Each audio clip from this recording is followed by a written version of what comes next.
mës nga génn Sénégal sa papa ak sa yaay ko ci gëna xaritool sa papa sa yaay sa papa mës na la dóor sa yaay mës na la dóor mës nga fax génn seen kër mës nga teg dil sa papa wala sa yaay est-ce que am nga meilleur ami sa papa sa yaay ak sa meilleur ami bu ñu doon lab nga am choix sauver benn nit kan lay doon sa papa sa meilleur ami sa yaay mës nga fanaan sa kër far wala sa kër gel gel yi nga jota am ci sa life wala far yi nga jota am ëpp nañ 3 ëpp na 4 ëpp na 10 mës nga redoubler sa classe mës nga jël P sa classe sa biir mës na daw en pleine route mës nañ la ramas mës nañ la agressé mës nañ la sàcc question bu mujj bi nag est-ce que mës nga seetaan Lili Dior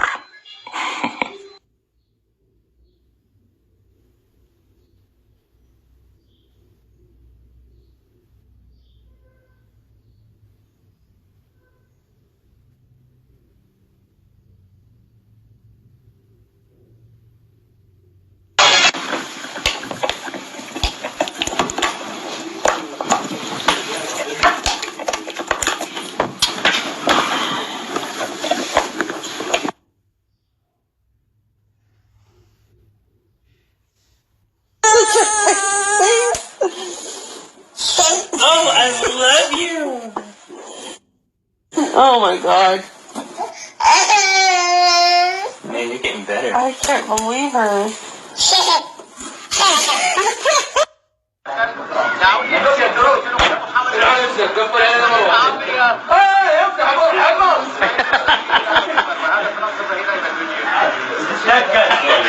That's good. That's يلا صورتها.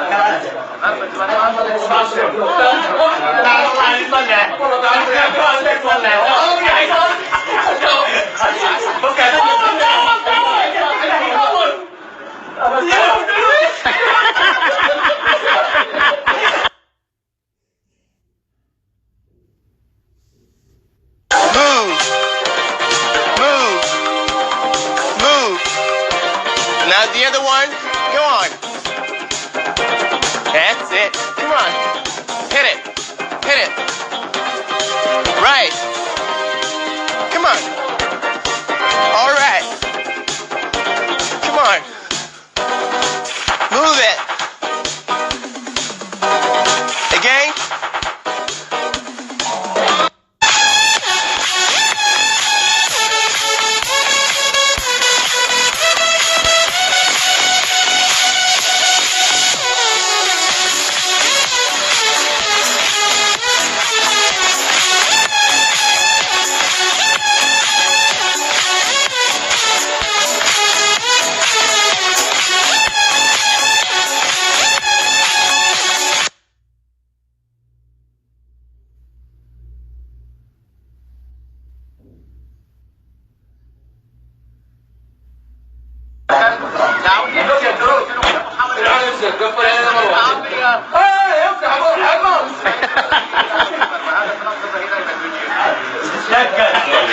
That's good.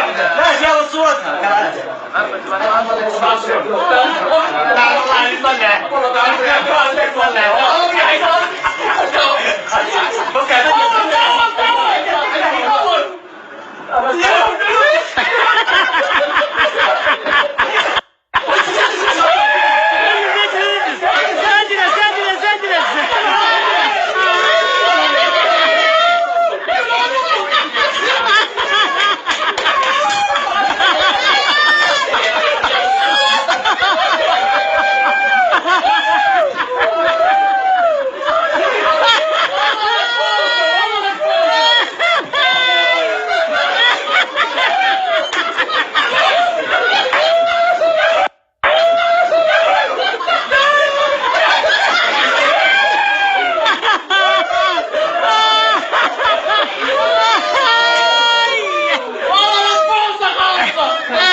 T'as vu la vidéo? C'est Rihanna. Vous avez vu comment elle met de la crème? Ça passe. C'est Rihanna. Elle a le droit de faire ça. C'est beau, c'est magnifique, c'est agréable à regarder.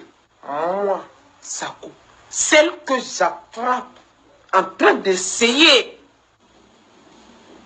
D'essayer.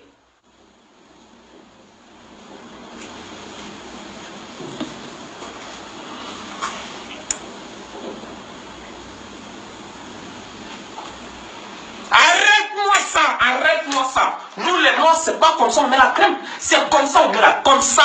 Quand tu prends tu vois, voilà. Tu peux même faire de la musique. Rihanna, arrête de monter à nous seuls. Je suis déjà tombé amoureux. Ouais, je m'en souviens, j'avais 16 ans, elle était dans ma classe au lycée. Mais qu'est-ce qui t'attirait chez elle? Elle était à part. C'est pas elle était belle ou elle avait des putains de formes, etc. Physiquement, elle était vraiment normale. Elle se maquillait pas trop ou même pas du tout. T'as vu, elle essayait pas de cacher ses imperfections. Elle était hyper naturelle et ça faisait tout son charme. En fait, le truc, c'est qu'elle disait toujours que c'était une fille normale comme les autres filles et tout. Mais bizarrement, c'est la seule que je trouvais chelou alors que toutes les autres, elles se tuaient à dire. Moi, je suis pas comme les autres, je suis pas comme elle, ok? Ouais. Ah ouais, je vois le délire. Pas que ça, elle avait un putain de sens de l'humour. On pouvait rigoler sur tout. Et quand je la terminais, c'est pas elle se vexait comme par des meufs. Non, elle me renvoyait la balle salement, limite des fois. C'est moi qui partais bouder, frère. Elle avait trop de répartie. C'est pas comme toi, genre, tu vois, toi, en fait, t'es pas drôle. Quoi? Non, je rigole. Tu vois, là, par exemple, t'allais te vexer. Mais même pas, j'ai la rage, mais tu vois, m'aurait retourné. Faut pas dire. Parle dans ma gueule. Je ne sais pas pourquoi je lui ai posé cette question. Oui, je souris et tout, mais en fait, non, pas trop, parce que je sais que je n'ai pas toutes ces qualités. Et maintenant, il est mort. Il n'a pas à être amoureux avant de me connaître. Avant de me connaître, lui pas connaître l'existence de vagin. Lui pas ça. Ha cruzado sus fronteras por su sensual cuerpo y esa pica.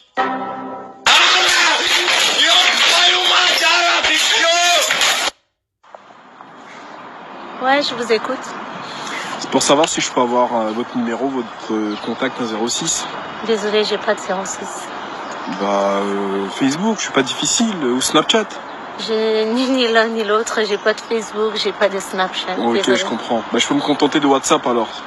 Si elle te dit que je n'ai pas de numéro, c'est que je n'ai pas de numéro. Tu me demandes mon 06. Tu crois que WhatsApp marche avec quoi? Ça marche avec un 06. Je n'ai pas de numéro. Ok. Tu es prêt? Si tu veux mon numéro, si tu veux. Tu es sûr que tu veux. Tu es sûr que tu veux vraiment mon numéro? Tu es prêt à m'amener demain à la mairie? Aller voir mes parents. Je te montre, je te fais visiter toute ma famille. Comme ça, je verrai si vraiment tu es prêt. Tu veux mon numéro? Tu le veux ou pas? Réponds, je te parle. En fait, c'était juste pour un verre, mademoiselle. Un verre. Que je n'ai pas les verres chez moi. Mais Vraiment là, un bandit comme ça. Bonne journée, mademoiselle.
peut y avoir un cas, mais je pense qu'on va très rapidement le contenir. Il va pas y avoir une épidémie en France parce qu'on est justement préparé.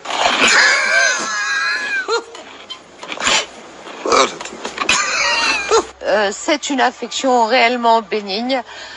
On est parfaitement organisé dans les systèmes hospitaliers. Putain.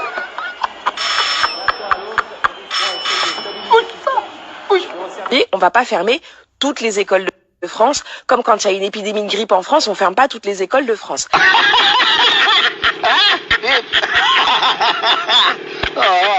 Bon, c'est un virus de plus, c'est, on le dit souvent, c'est une forme de grippe. Je suis pas très inquiet. Qu'est-ce que c'est que ce mec? D'où il sort? Ces masques donc ils sont livrés très régulièrement. Nous n'avons jamais envisagé la fermeture totale. T'as rien demandé à toi. Et les personnels des EHPAD font partie des personnels cibles. Mais vous reconnaissez qu'il en manque? Les personnels soignants dans les hôpitaux. Et le ministre de... Non, je ne reconnais pas qu'il en manque. Et donc, comment on dit petit con dans sa langue? Quoi? Dites, l'autre folle va rappliquer, l'autre folle va rappliquer. Moi, je vois arriver une femme, je me dis, c'est elle, c'est la folingue. Non, il n'y a pas de risque de pénurie. D'abord, pour les masques dits chirurgicaux, les bleus un peu plissés, en fait, on a des stocks d'État qui ont été réalisés dans des mandatures précédentes, donc ils sont renouvelés, on les a, et on les déstocke qui ont été réalisés dans des mandatures précédentes, donc ils sont renouvelés, on les a, et on les déstocke progressivement. On peut la fermer, on vient sommer l'autre. Les risques de cas secondaires autour d'un cas importé sont très faibles et les risques de propagation du virus dans la population sont très faibles.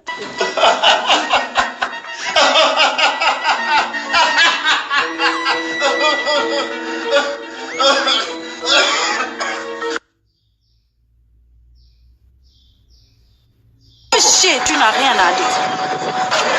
Da nga am looy wax. C'est rationnel, toi aussi.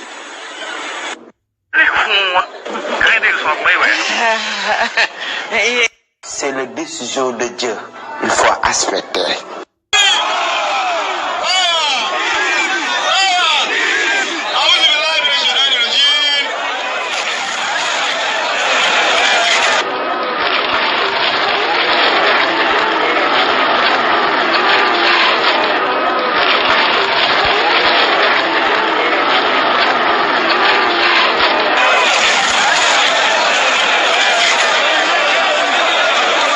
Seydina Mohamed man yàlla nañ ko laaj yàlla aussi man damaa waaru sax affaire bi parce que man ñi may daal male moon yàlla day seetaan ñoom ñi may daal man vraiment yàlla man xaw man dan laa ko def maa ngi julli maa ngi ñaan maa ngi def li ma war def mais yàlla toujours day ànd ak xale yu ndaw ñu may daal mais dafa doy waar.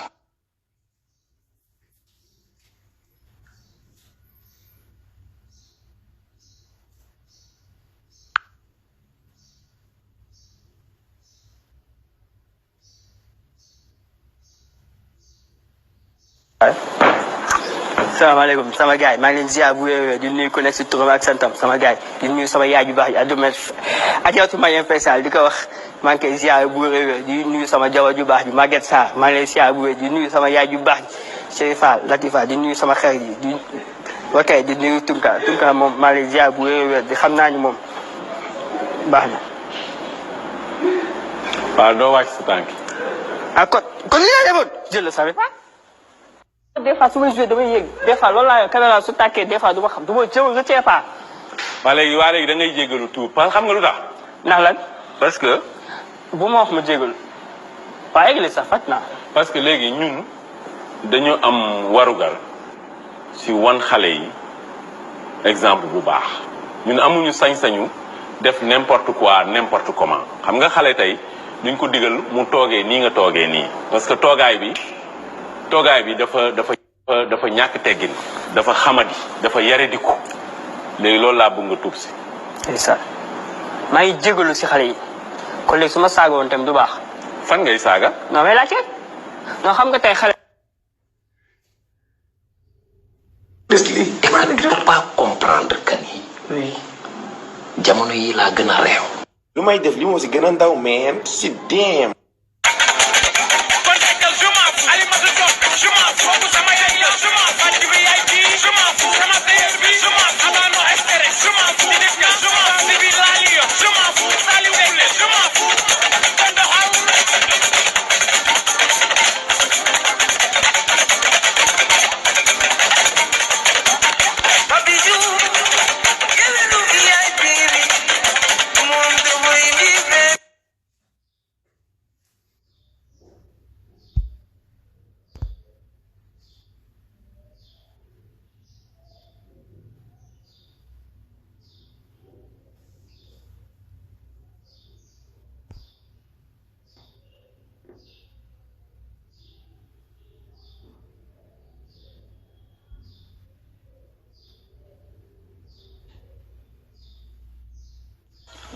ok seen baay ñëw na Galsen baay ñëw na.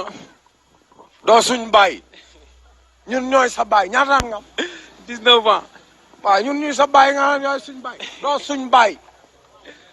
ok Kel Siri seen baay ñëw na Galsen baay doo suñ baay. ok.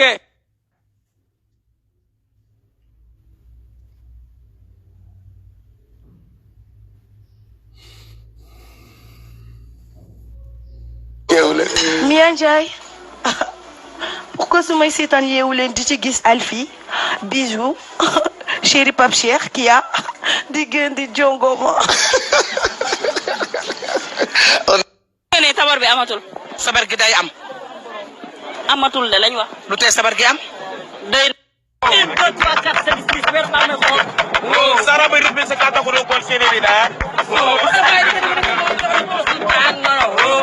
Mam Sera Fall la yaakaar.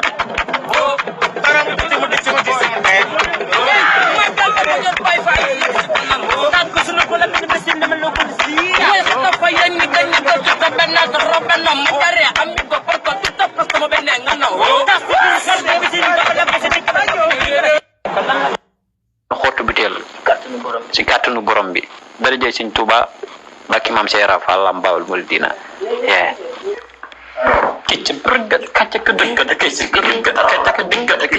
waasana web ku leen sàkkal morom lum jur mu dee fu mu dëkk mu lakk lu ñu yaakaar mu tas ku leen tooñ ñu dag leen di baal seen web yéenay web wax leen web seen web ñoom yéenay web wax leen web ay seen web ñoom ñooy web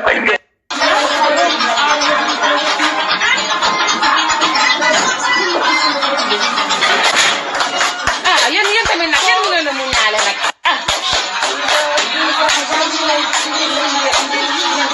waa Sénégal moo ne wa ilaha illallah.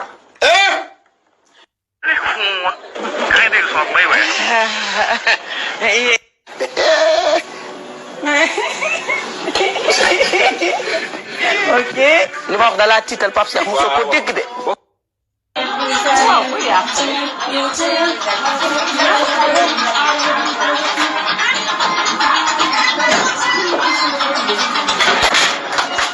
yéen tamit nag yéen mu leen a mu ñaale nag waa Sénégal moo ne wa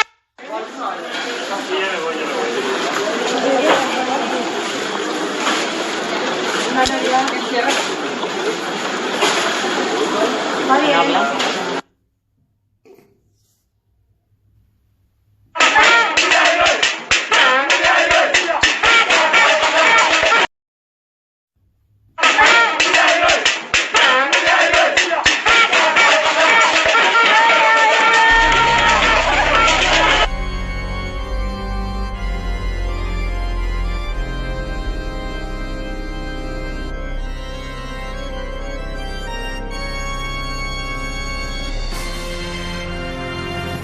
Ressaisissez-vous. C'est important, c'est primordial.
Ressaisissez-vous. C'est important, c'est primordial.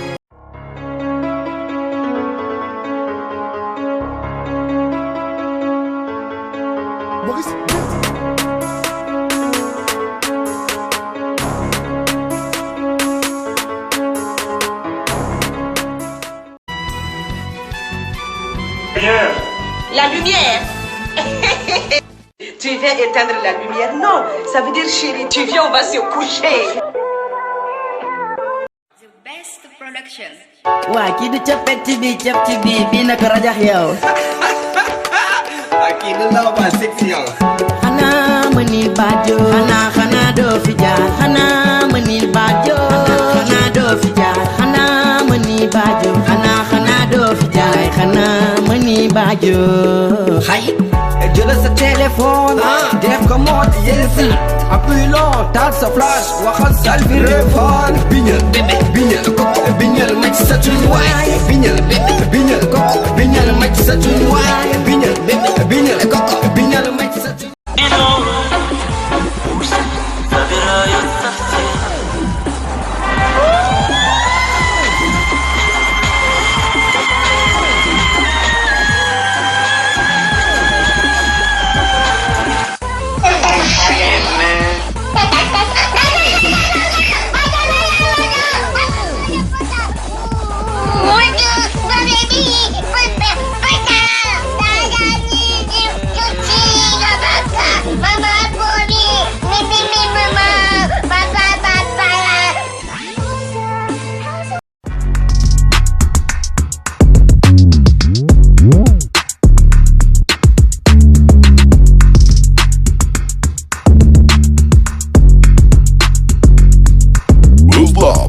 Koti yolli yolli lata armin bi la jolli jolli bosap geneti na fexal xolli